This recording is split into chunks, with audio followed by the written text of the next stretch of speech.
When my mother, Evelyn Ashford, humiliated Maria in front of 87 guests at my 32nd birthday party, calling her a gold-digging cleaning lady who didn't belong in our world, she had no idea what she was about to lose. She thought she was protecting our $340 million family legacy. In reality, she was destroying it. What happened in the following months would change everything. My older brother cut all contact and banned our mother from ever seeing his 2 children again. Our entire social circle turned against her. And when Maria discovered she was pregnant with twins, my mother had to make an impossible choice. Her pride or her family. Drop a like if you believe no one should be judged by their profession, and comment where you're watching from. Let me take you back to where this all started. I met Maria Rodriguez on a Tuesday morning in March, 7 months before that disastrous birthday party. It was one of those perfect spring mornings in Manhattan, the kind where the sunlight hits the buildings just right, and the whole city feels full of possibility. I was running late for a board meeting at Ashford Industries, our family's commercial real estate empire that my father had built from a single property in Queens to a portfolio worth $340 million. I'd forgotten my presentation files at my penthouse in the financial district, and I was annoyed with myself as I rushed back. I burst through the door of my apartment, mentally calculating how late I'd be, when I saw her. She was standing on a small ladder by the floor-to-ceiling windows in my living room, wearing a simple gray uniform with the cleaning company logo embroidered on the chest. Her dark hair was pulled back in a practical ponytail, and she had white earbuds in her ears. She was completely absorbed in her work, moving the cloth in careful circles across the glass, making sure every streak disappeared. The morning sunlight came through the windows and caught her profile, illuminating her face. And for a moment, I just stood there watching her work with such care and attention to detail. She must have sensed someone behind her because she turned around suddenly, nearly losing her balance on the ladder. She pulled out her earbuds quickly and her eyes went wide with surprise. "You're home early," she said, and I could hear a slight accent in her voice, musical and warm. "I'm so sorry, I can come back later if you need privacy. I didn't mean to be in your way." No, I said quickly, stepping forward instinctively in case she fell. I put my hand out to steady the ladder. "Please don't rush. It's my fault for barging in. I just forgot some files for a meeting. You keep working. I'm only going to be here a minute." She nodded, but I could see she was flustered, embarrassed at being caught off guard. She climbed down from the ladder carefully, and I noticed she was maybe 5'4", with an open face and expressive brown eyes that held both wariness and kindness. "Are you sure? I can step into another room while you get what you need." Instead of heading to my office to grab those files, I found myself making conversation. "I'm Daniel," I said, extending my hand. "Daniel Ashford." She hesitated for just a second before shaking my hand. "Maria," she said. "Maria Rodriguez. I've been cleaning your apartment for about 3 weeks now. You're usually gone by the time I arrive." "The cleaning company schedules you early," I said. "I'm usually at the office by 7:30. Today I overslept." "It happens," she said with a small smile. "We're all human." There was something about that smile, the genuine warmth in it, that made me want to keep talking. "How long have you been with the cleaning company?" I asked. "About 4 years now," she said, glancing at the windows like she was eager to get back to work but too polite to say so.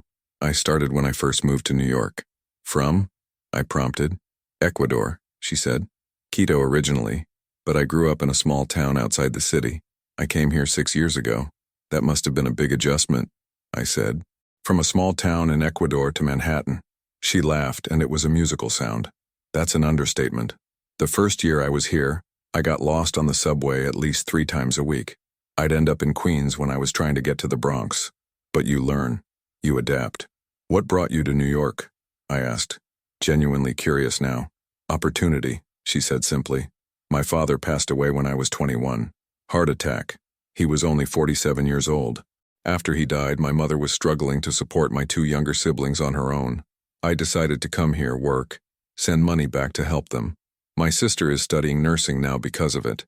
My brother is in his last year of high school. It's worth it." The way she said it with such quiet pride and determination struck something in me. Most people in my world talked about their accomplishments in terms of money earned or status achieved. Maria talked about hers in terms of family supported, sacrifices made, opportunities created for others. "That's amazing," I said. "And I meant it. Your family must be incredibly proud of you." She shrugged, but I could see the emotion in her eyes. "My mother worries. She thinks I work too hard. But I want my siblings to have chances I didn't have. I want them to go to university, to have careers they love, to not have to choose between their dreams and survival. You said the cleaning company is one job, I said. You mentioned working hard. Do you have other work? I work at a restaurant in Queens 4 nights a week, she said. Waiting tables. Between the 2 jobs, I make enough to pay my rent. $890 a month for a studio in the Bronx. Send money home and save a little for the business I want to start someday. What kind of business, I asked. Her face lit up. A cleaning company of my own, but one that treats workers fairly, pays them what they're worth, offers benefits. So many companies in this industry exploit immigrant workers, pay them below minimum wage, offer no job security. I want to do better. I'm saving money, learning the business side, making connections. In 2 more years, I'll have enough to start small. That's impressive, I said. Most people talk about dreams. You have an actual plan. Dreams don't pay bills, she said matter-of-factly. Plans do. Hard work does. I realized I'd been standing there talking to her for 15 minutes. My board meeting was definitely starting without me now, and I didn't care even a little bit. There was something so refreshing about talking to someone who was direct, honest, ambitious, in a way that had nothing to do with climbing social ladders or impressing the right people. I should let you get back to work, I said reluctantly, and I need to get those files and head to my meeting even though I'm going to be very late now. I'm sorry, she said quickly. I didn't mean to make you late. You didn't, I said. I did this to myself, but I'm glad I did. It was really nice meeting you, Maria. You too, Mr. Ashford, she said. Daniel, I corrected. Please, just Daniel. She smiled again. Okay, Daniel. I grabbed my files from my office and left for the meeting, but I couldn't stop thinking about her.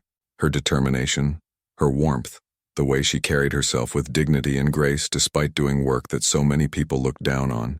I'd grown up surrounded by wealth and privilege, and I'd met hundreds of people at charity galas and business dinners who had impressive resumes and pedigrees. But I'd rarely met anyone who impressed me the way Maria did in that 15-minute conversation. Over the next 3 weeks, I found excuses to be home when she came to clean on Tuesday and Friday mornings. I'd make coffee and offer her a cup. At first she declined, saying it wasn't appropriate, but after the 3rd offer she accepted. We'd talk while she worked or during her brief breaks. I learned more about her life, how she'd learned English by watching American television shows with subtitles, how she sent exactly $300 home to her mother every single month without fail, how she'd never missed a day of work in 4 years even when she had the flu. She learned about my life too, though I was careful not to emphasize the wealth aspect. I told her about growing up in Connecticut, about the pressure of being the youngest son in a family with high expectations, about my complicated relationship with the family business. I told her I felt like I was living a life that had been chosen for me rather than one I'd chosen for myself. Have you ever thought about doing something else? She asked one morning. Something you actually want to do? Every day, I admitted. But when you're born into a family like mine, there are expectations. Responsibilities. My brother runs the East Coast operations. I'm being groomed to take over the company eventually. It's what's expected. But what do you want? She pressed. I'd never really let myself answer that question. I don't know, I said honestly. Maybe that's the problem. I've spent so long doing what I'm supposed to do that I've never figured out what I actually want. Then maybe you should start figuring that out, she said simply. Life is too short to live someone else's dream. Trust me, I know. My father died at 47. He always talked about traveling, seeing the world, but he never did it. He was always going to do it later, and then later never came. The way she said it with such clarity and conviction made something shift in me. On the 4th week, I asked her to dinner. We were standing in my kitchen drinking coffee, and I just said it before I could talk myself out of it. Maria, I know this might be inappropriate, but I'd really like to take you to dinner sometime. Not as a client and his cleaning lady, but as 2 people who enjoy talking to each other. Would you be interested in that? She looked at me for a long moment, and I could see her weighing something in her mind. There was caution in her eyes, but also something else. Possibility, maybe. Finally, she said, That would be inappropriate, Daniel. You're a client. I'm the cleaning lady. People would talk. The company might not like it. I don't care what people say, I told her. And I'll talk to the company if I need to. Request a different cleaner. Terminate the service. Whatever makes this okay. I'm not asking you on a date because you clean my apartment. I'm asking because you're the most interesting, genuine person I've talked to in years, and I'd like to get to know you better. As equals. As friends. Maybe as more than friends, if you're open to it. She bit her lip, considering. If I say yes and this goes badly, things will be awkward. I might lose this job. If you say yes and it goes badly, I'll make sure you don't lose the job, I said. I'll request someone else, and I'll make sure the company knows it has nothing to do with your work. You won't be penalized for giving me a chance. She studied my face, looking for something. Sincerity, maybe. Or signs that I was just another wealthy guy looking for a fling with someone he considered beneath him. Whatever she saw, it must have satisfied her because she finally nodded. One dinner, she said. Somewhere quiet, not fancy. And if this goes badly or gets complicated, we both agree to step back and be adults about it. Deal, I said, trying not to grin too widely. We went to dinner that Friday at a small Italian restaurant in Astoria, Queens, the kind of place with checkered tablecloths and wine served in juice glasses. It was perfect. We talked for 3 hours, barely noticing when the restaurant started to empty out around us. She told me about growing up in Ecuador, about her father teaching her to be independent and strong, about her mother's gentle wisdom. I told her about my complicated relationship with my own mother, about feeling like I was always performing for an audience. At the end of the night, I drove her back to her apartment in the Bronx. The building was old but well maintained, and she lived on the 3rd floor with no elevator. I walked her to her door, and there was an awkward moment where neither of us knew quite what to do. I had a really good time tonight, she said softly. Me too, I said. Can we do it again? She smiled. Yes, I'd like that. That dinner turned into a second date, then a third, then a fourth. Within 6 weeks, we were officially together, and I was happier than I'd been in my entire adult life. Maria didn't care that I was Daniel Ashford, heir to a fortune. She cared that I listened when she talked, that I treated her with respect, that I was kind to service workers and remembered small details about her life. She pushed me to be more than just the role I'd been assigned in my family. But I knew introducing her to my family would be a disaster, so I waited. I kept our relationship private, hidden, just for us. We existed in our own world. Her tiny studio in the Bronx with its one window that overlooked an alley. My penthouse with its view of the city. Quiet restaurants in neighborhoods where we'd never run into anyone from my mother's social circle. It was perfect in its privacy. 3 months into our relationship, Maria finally asked the question I'd been dreading. When are you going to tell your family about me? We were lying in bed in my apartment on a Sunday morning, sunlight streaming through the windows, and I didn't have a good answer. Soon, I said. Daniel, she said, propping herself up on one elbow to look at me. If you're ashamed of me, just tell me now, I can handle it. What I can't handle is being a secret.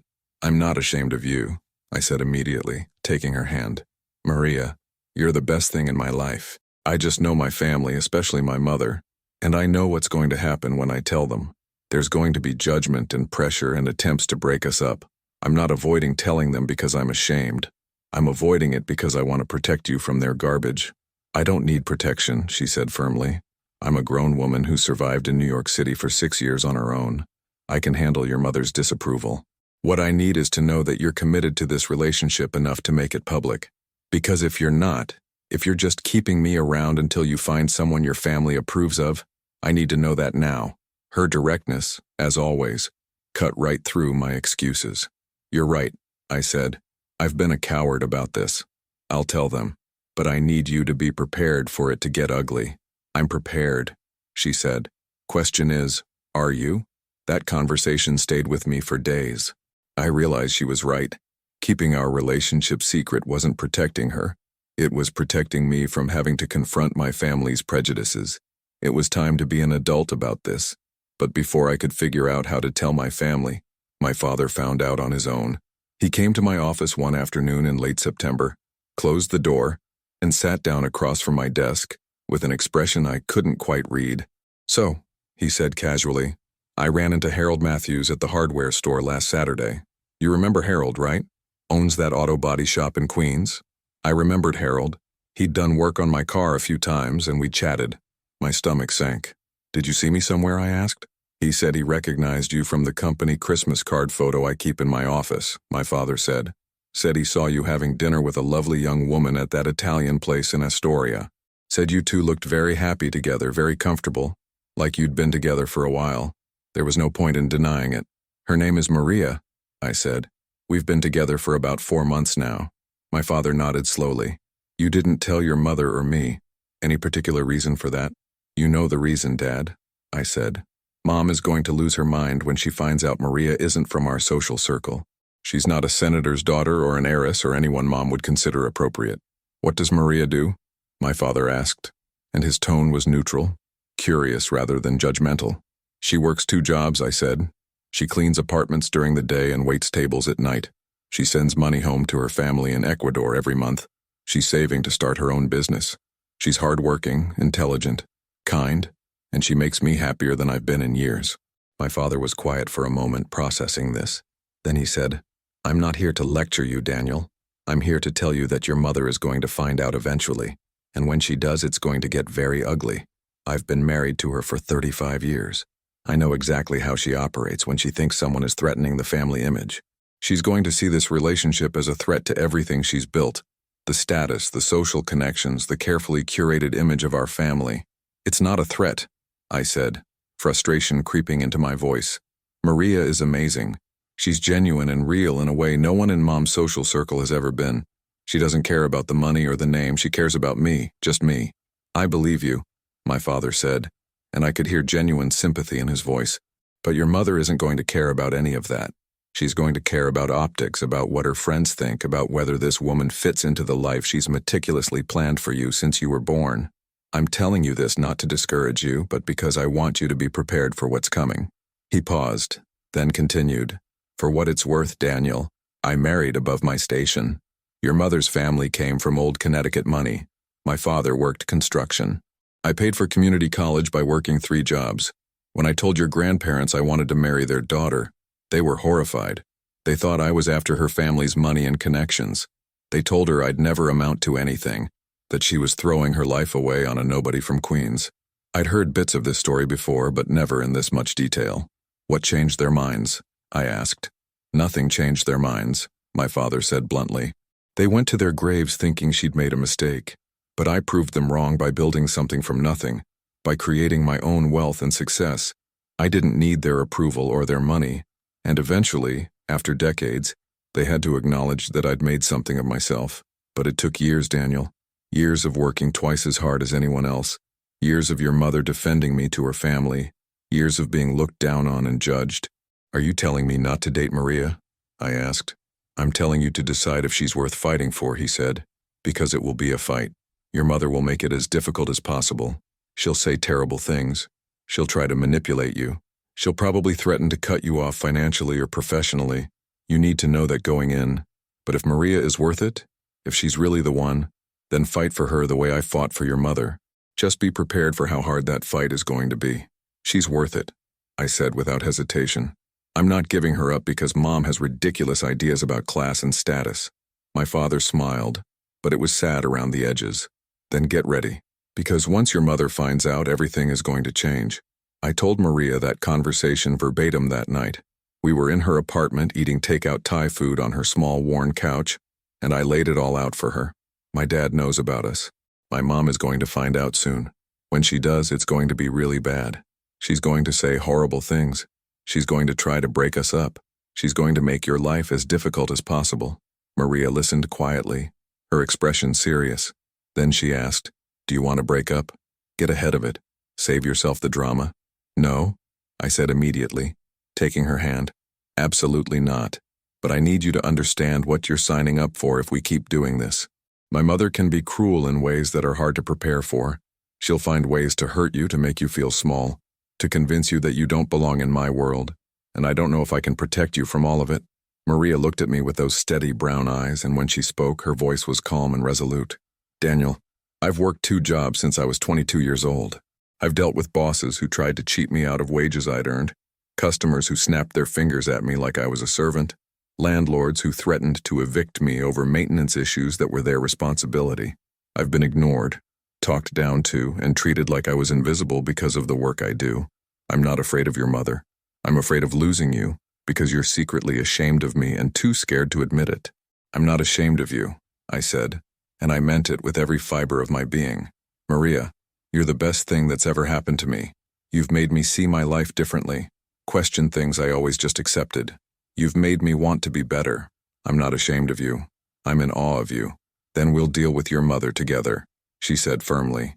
And if she can't accept me, if she makes things miserable, that's her loss, not mine. I know who I am. I know what I'm worth. And if she can't see that, that says more about her than it does about me.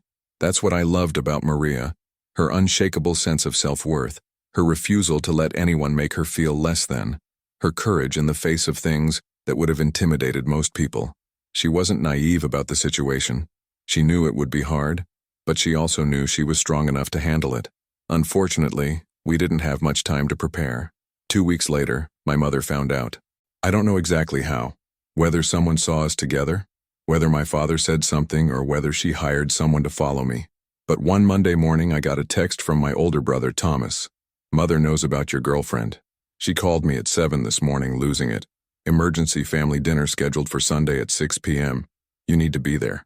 This is not optional. I called Thomas immediately. How much does she know? Enough, he said, and I could hear stress in his voice. She knows you're dating someone. She knows the woman works as a cleaning lady. She's been calling her friends trying to figure out who the family is, what connections they have. When she couldn't find any information, she completely spiraled.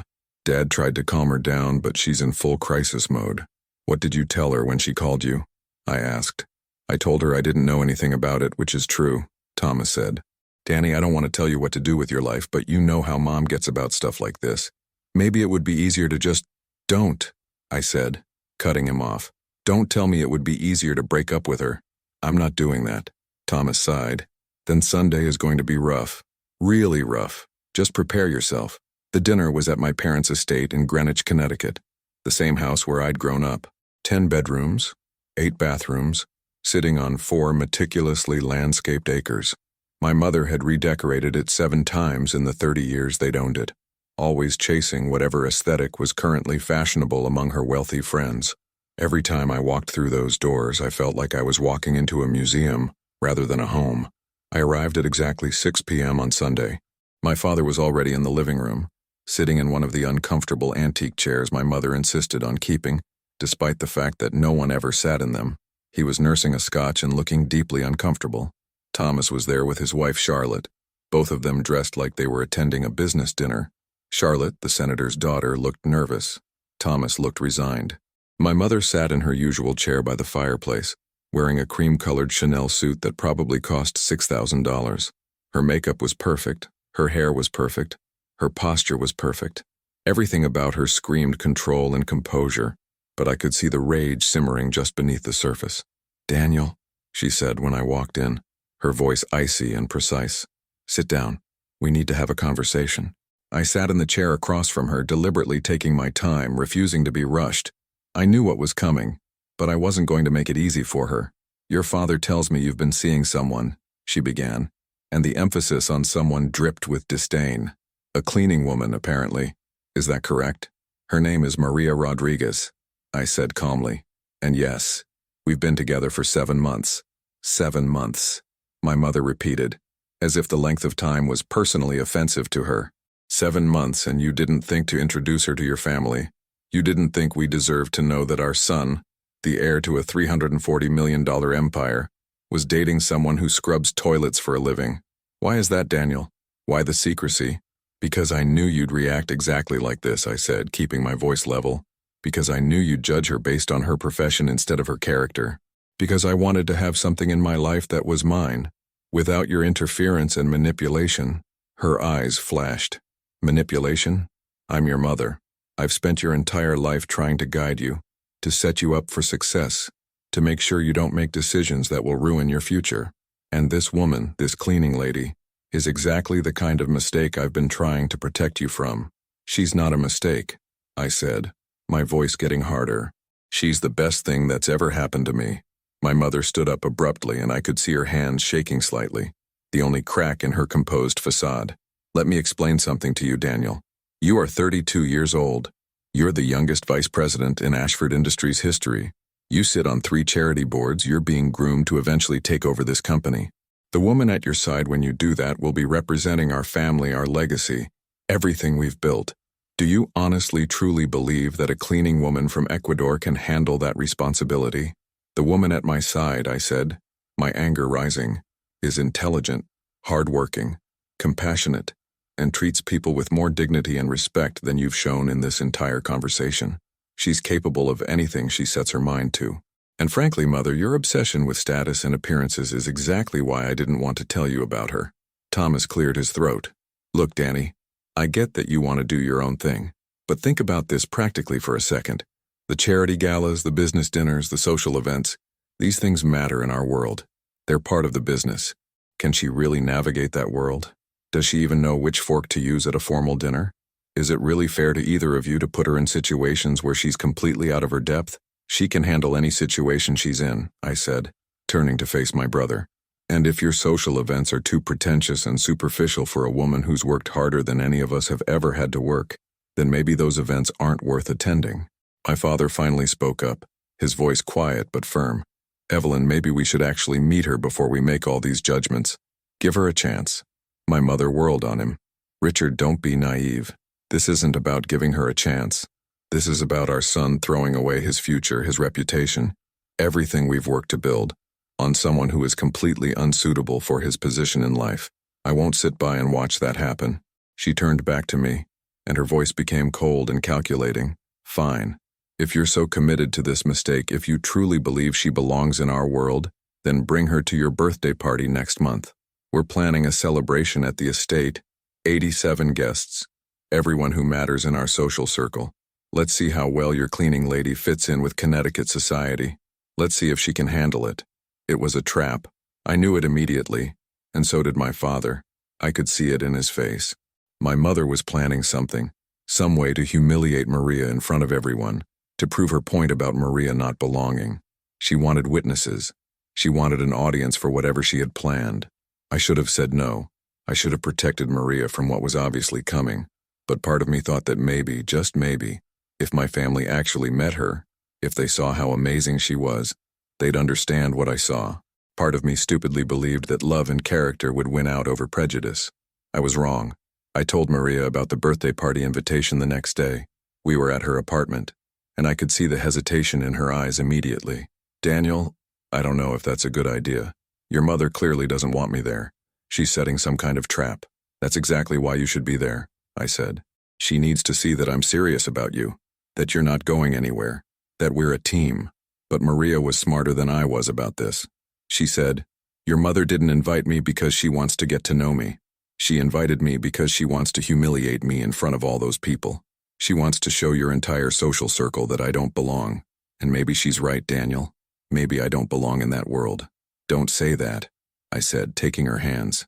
You belong anywhere you want to be. You belong anywhere I am. And I want you there with me on my birthday because you're the person who matters most to me in the world. She looked at me for a long moment, then sighed.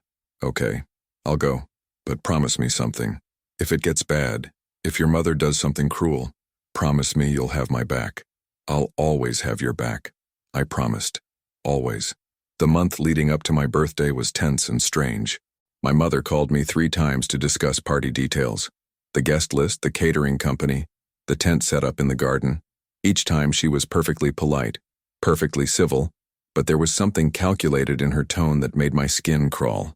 She mentioned, very casually, that Isabella Vanderberg would be attending the party. Isabella, whose family owned a pharmaceutical empire worth $800 million and who my mother had been trying to set me up with for 2 years, who represented everything my mother wanted in a daughter-in-law. Mom, I'm bringing Maria, I said firmly during the 3rd call. I don't care if Isabella is there, I'm not interested in her. Of course, darling, my mother said sweetly. Bring whoever you like.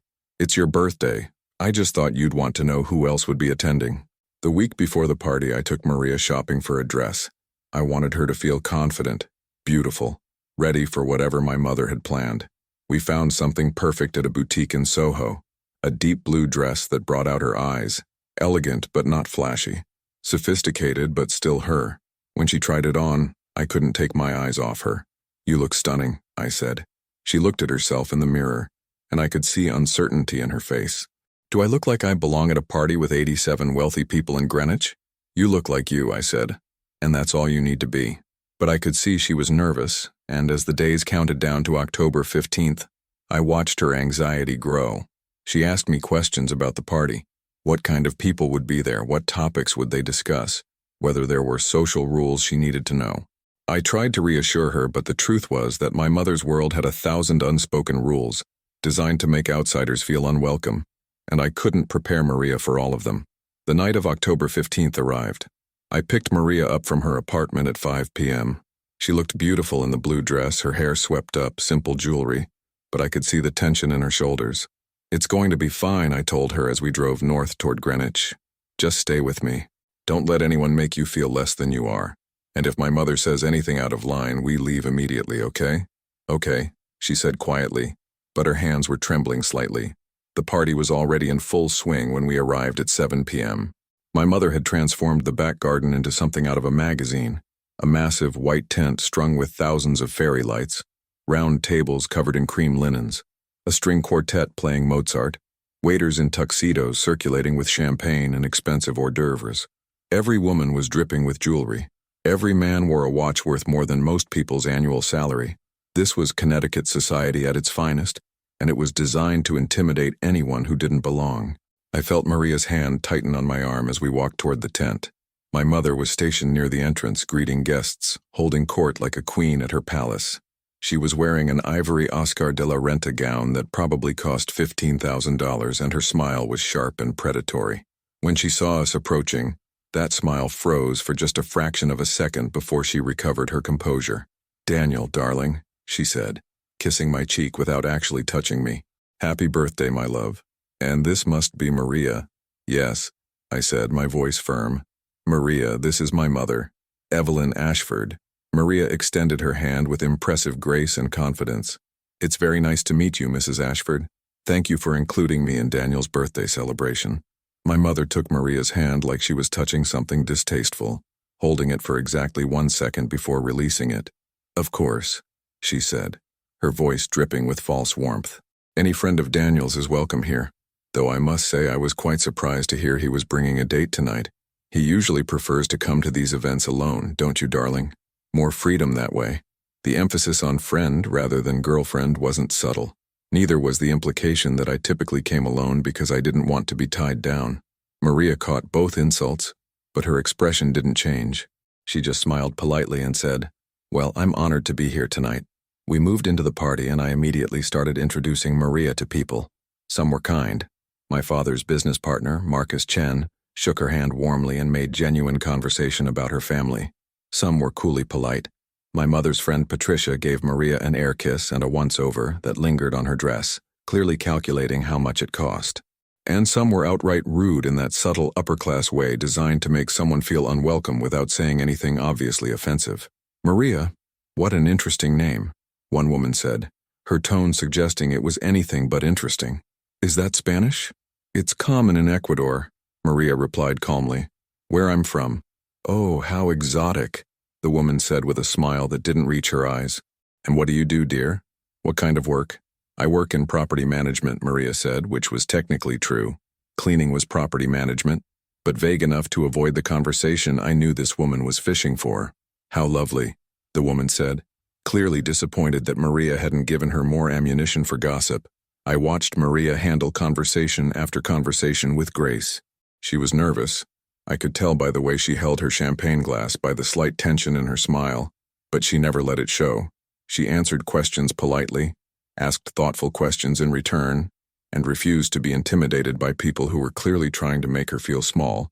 But my mother was watching, waiting, calculating her moment. Dinner was served at 8 p.m.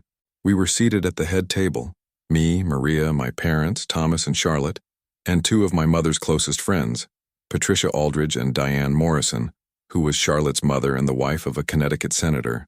The tables around us were filled with Greenwich's elite, 87 people total, all dressed in designer clothes, all drinking wine that cost hundreds of dollars per bottle, all talking and laughing with the easy confidence of people who'd never questioned their place in the world. Maria and I were seated next to each other, and I kept my hand on hers under the table, trying to provide some comfort.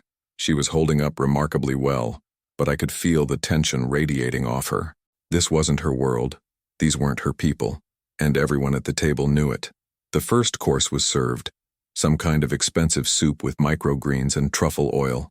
My mother made small talk about the catering company, about the weather, about an upcoming charity gala. Everything was civil, almost pleasant. I started to think that maybe I'd been wrong. Maybe my mother was going to behave herself. I should have known better. After the main course was cleared away, my mother stood up with her champagne glass and tapped it lightly with her fork.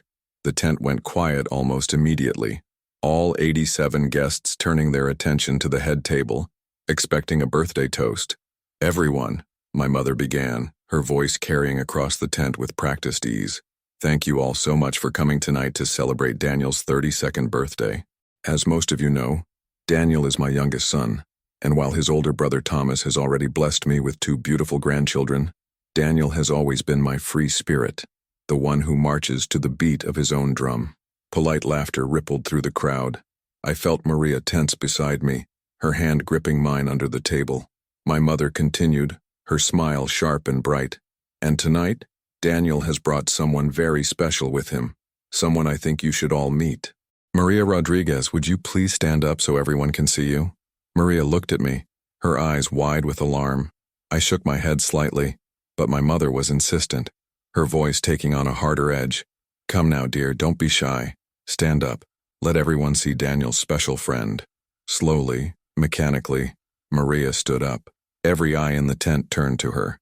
I could hear the whispers starting already, people leaning toward each other, speculating about who she was, why she was here. My mother's smile widened. "Maria works very hard," she said, her voice syrupy sweet but with venom underneath. "Very, very hard. In fact, she's so hardworking that she has 2 jobs. 2 jobs. Can you imagine? During the day, she cleans apartments, and at night, she waits tables at a restaurant. Such incredible dedication to her work. The way she said cleans apartments made it sound like an accusation. The whispers got louder. I saw people exchanging glances, saw judgment passing across their faces. "Mom," I said, my voice low and warning, "stop this right now." But she wasn't finished. She was just getting started. "I think it's absolutely wonderful that Daniel is dating someone so industrious," she continued. "So practical, so grounded in the real world. Someone who truly understands the value of hard work because she spends her days scrubbing other people's toilets for minimum wage." Someone gasped. The whispers became a low roar of shock and barely suppressed gossip. Maria's face had gone pale, but she stood there frozen, unable to move or speak. I stood up, my chair scraping loudly against the floor. "That's enough," I said loudly. My mother turned to me with exaggerated innocence. "I'm simply introducing your girlfriend, darling. Isn't that what you wanted? For all of us to meet her, to accept her into our family and our social circle? You're humiliating her," I said, my voice shaking with rage. "I'm being honest," my mother said, her mask slipping slightly, showing the cruelty underneath. "Isn't honesty important in relationships? Or would you prefer I pretend that this woman, who cleans our homes for $9 an hour, is somehow suitable for a man in your position? Should I pretend she belongs here, at a table with senators and business executives and people who actually matter in this world?" The entire tent had gone completely silent. 87 people watching this moment unfold, some shocked, some sympathetic, but most clearly enjoying the drama, the scandal, the delicious gossip they'd be able to share for months. Maria finally found her voice. It was quiet but steady, cutting through the silence like a knife. "Mrs. Ashford, I understand that you don't approve of me. I understand that I'm not from your world, that I don't have the right last name or the right pedigree or the right amount of money in my bank account.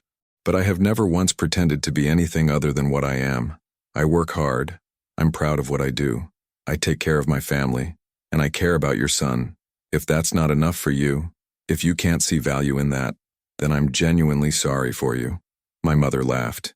It was a cold, brittle sound that made my skin crawl. Oh, how noble.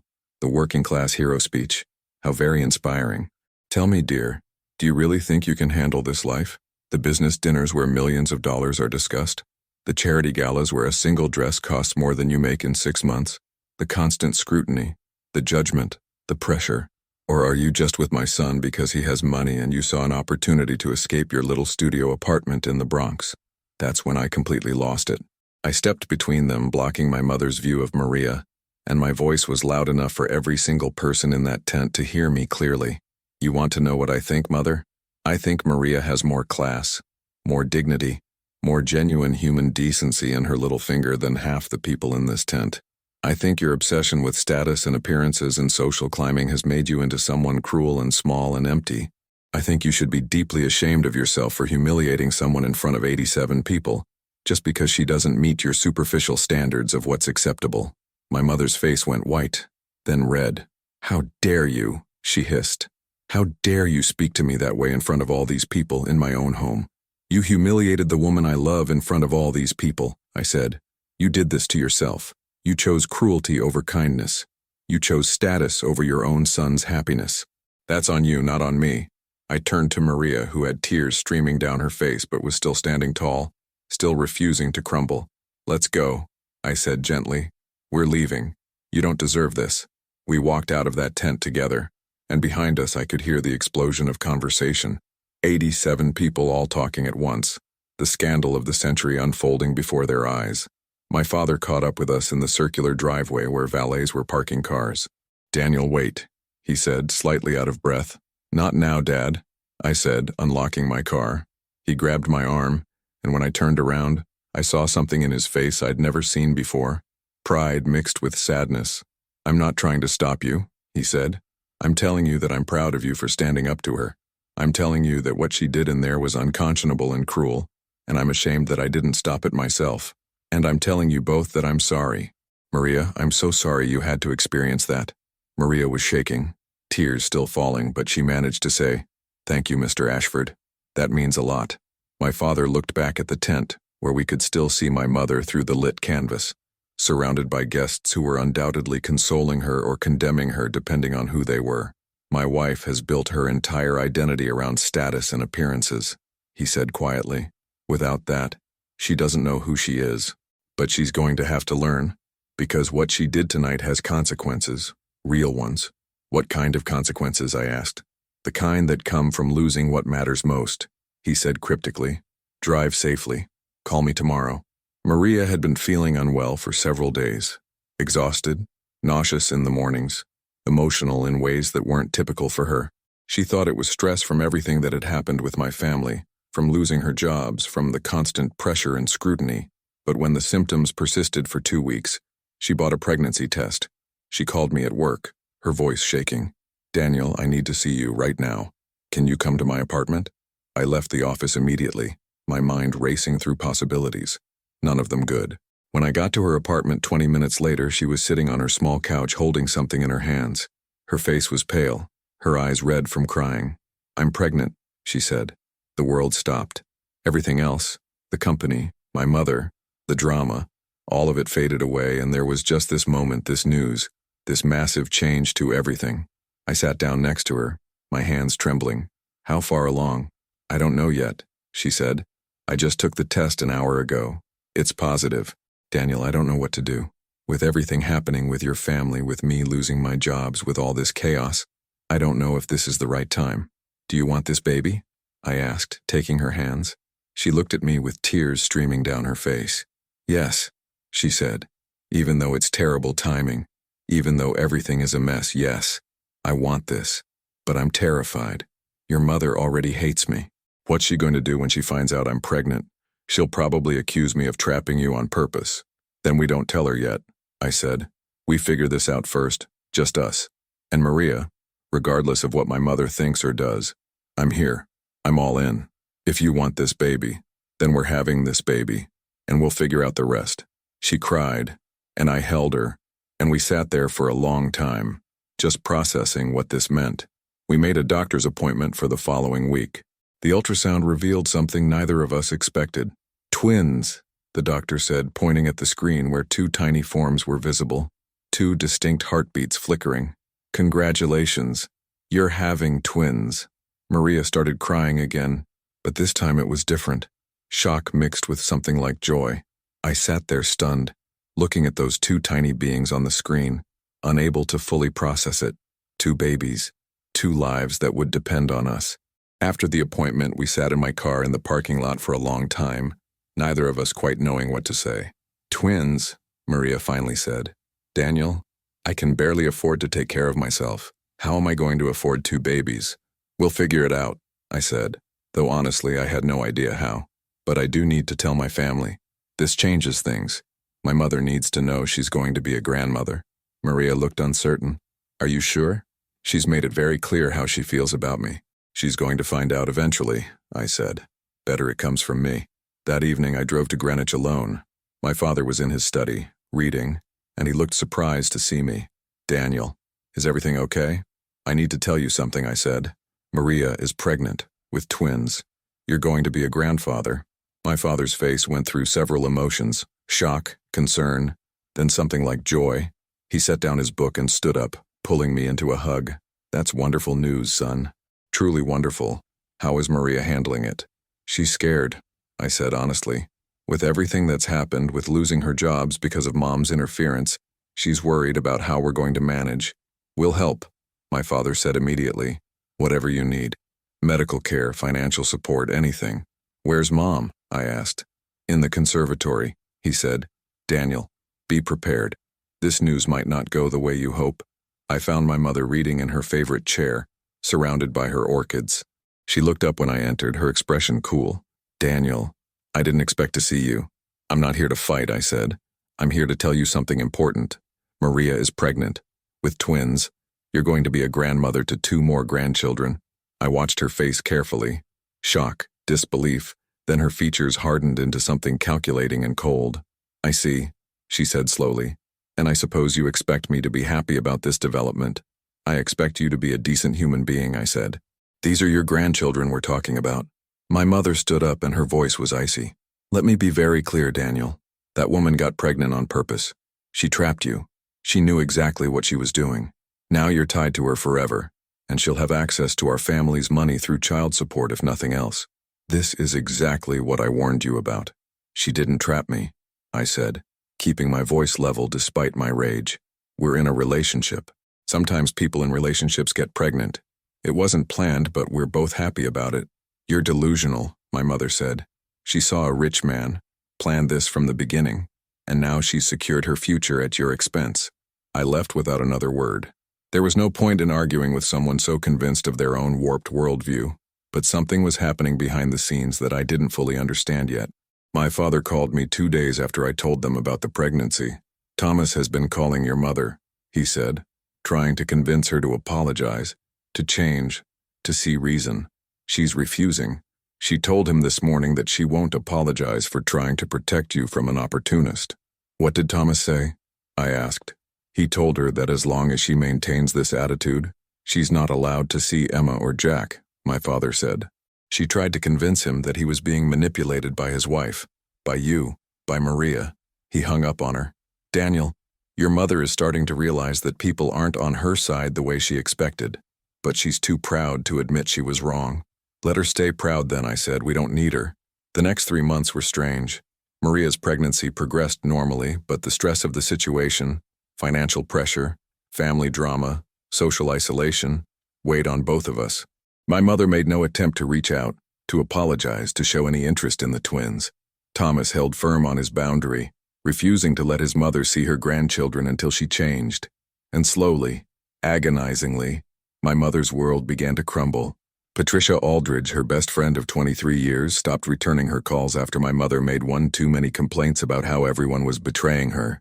Diane Morrison made it clear through Charlotte that she wanted nothing to do with my mother's drama. The charity boards that my mother sat on started having meetings without inviting her, uncomfortable with the scandal she'd created. My father told me later what those months were like for her. She'd wake up every day expecting everyone to come back, expecting people to realize she'd been right all along. But day after day, week after week, no one came back. Thomas wouldn't let her see Emma and Jack. I wouldn't return her calls. Her friends were avoiding her. Her social calendar, once packed with lunches and galas and committee meetings, became emptier and emptier. She couldn't understand why people were treating her this way. She'd built her entire identity around being the perfect society matriarch, and now that identity was crumbling. Without her social circle, without her grandchildren, without her sons, she was losing the foundation of who she thought she was. My father said he'd come home multiple times to find her crying in her room, though she'd never admit it. He said she'd started seeing a therapist, though she insisted it was just because she was stressed, not because she'd done anything wrong. 4 months into Maria's pregnancy, something broke. It was Thanksgiving. Thomas and Charlotte hosted dinner at their house in Greenwich. Just immediate family, no extended relatives or friends. My father came. Maria and I came. Emma and Jack were there, but my mother wasn't invited. For the first time in 35 years, the Ashford family celebrated Thanksgiving without Evelyn Ashford presiding over it. My father told me later that he'd gone home after dinner to find that my mother had prepared a full Thanksgiving meal at their house, set the dining room table for 8 people, and then sat alone when no one came. She'd cooked turkey, stuffing, 3 kinds of pie, all the traditional foods she'd made every year for decades, and she'd sat there in that big, empty house, surrounded by food no one would eat, and finally confronted the consequences of her choices. She called my father at 9 p.m., her voice broken. "Richard, I made a mistake. I don't know how to fix it." He told her exactly what she needed to do. 2 days after Thanksgiving, my mother called me. Her voice was different, smaller, more vulnerable, stripped of the haughty confidence I'd always associated with her. "Daniel, I need to talk to you and Maria. Please. I'm not asking for forgiveness. I'm just asking for a chance to apologize properly." I was deeply skeptical. Maria was terrified. But after discussing it, we agreed to meet her at a cafe in Midtown Manhattan, neutral territory. My mother arrived 15 minutes early. When I saw her through the cafe window, I almost didn't recognize her. She'd always been impeccably dressed, perfectly made up, armor against the world. But today she wore simple slacks and a sweater, minimal makeup, her hair pulled back in a plain ponytail. She looked older, smaller, more human than I'd ever seen her. We sat down and she didn't wait for pleasantries. She just started talking, words tumbling out like she'd been rehearsing them for days. "Maria, I owe you an apology. What I did at Daniel's birthday party was cruel, unconscionable, and designed to humiliate you in the most public way possible. I judged you based on your profession instead of your character. I tried to destroy your relationship with my son because I was terrified of losing control over his life, and I was completely, utterly, catastrophically wrong." Her voice was shaking. "I've spent the last 4 months without my grandchildren, without my sons, sitting in that house alone, realizing that I built my entire life around appearances and status, and in doing so I destroyed the things that actually matter.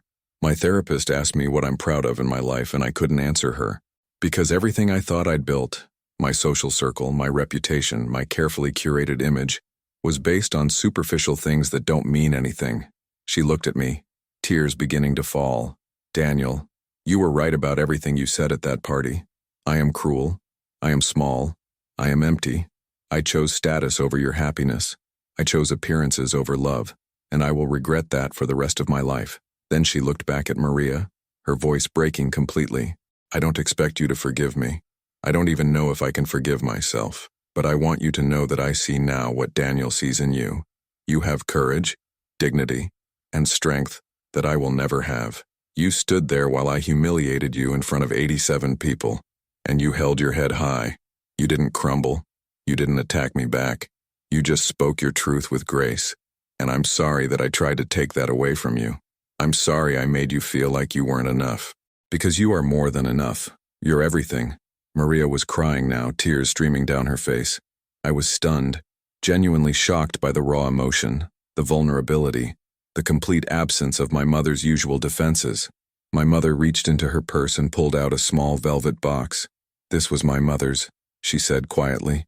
"My grandmother, Daniel's great-grandmother. She gave it to me when I married Richard, even though her family didn't approve of him. They thought he was beneath me, that I was throwing my life away on a poor man from Queens. She told me that love was worth more than money or status, that following my heart was the only thing that mattered. I forgot that lesson. But I'd like you to have this, not as a bribe or manipulation, just as an acknowledgement that you are part of this family now, whether I like it or not, and I'm trying very hard to like it." Inside the box was a simple gold bracelet with a small charm, a tiny heart with a diamond chip in the center. It wasn't expensive or flashy.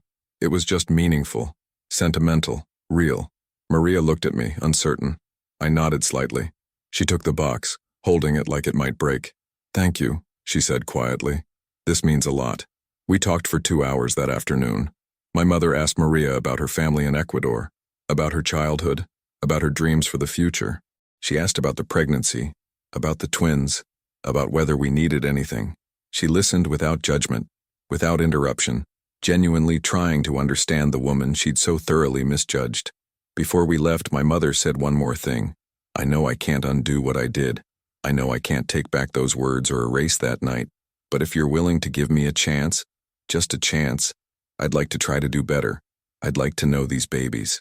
I'd like to be the grandmother they deserve, not the person I've been. We'll see, I said cautiously. This can't be just words, Mom.